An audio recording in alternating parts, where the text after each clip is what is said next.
After high school, I didn't want to go to college. I just didn't have the drive. I had the drive to serve my country. I also heard the SEALs had some of the toughest military training in the world. I was really drawn to that. I wanted to test myself. I wanted to see if I could make it through BUDS, which is Basic Underwater Demolition SEAL Training. That was what I wanted to go do, and that's what I pursued.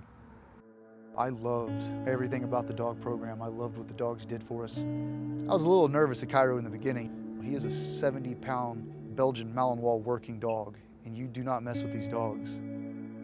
I received him in 2008, and he was retired in 2015. The only thing that people know about Cairo is that he happened to be on the Bin Laden mission. But there's so much more to him than that. I'd say one of the first missions where, without a doubt, he definitely saved somebody's life. Just another normal night going after some bad guys. There were probably some bomb makers. And they ended up getting to a tree line before we could engage them. We have different tools that we can use to try to coax them to come out. Cairo was one of those tools. I released him and he went into the tree line.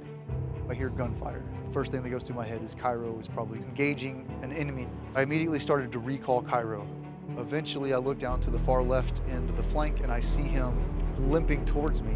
Before I could get to him, maybe 10, 20 feet, he just collapsed. I could see he was still breathing and I knew there was still a chance. The head shed immediately started to call in a helicopter to get him out of there. And then when we got back to base, there were actual surgeons. They worked on him just like any soldier. Cairo had been shot through his chest and through his leg. If it wasn't for all those people, he wouldn't have survived.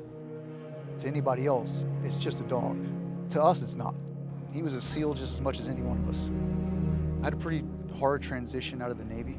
Getting through BUDS was nothing compared to leaving. Looking back on it now, I can see just how much Cairo helped me. Just to be able to take care of him towards the end of his life was very important to me. So I did the V. It's made into a check.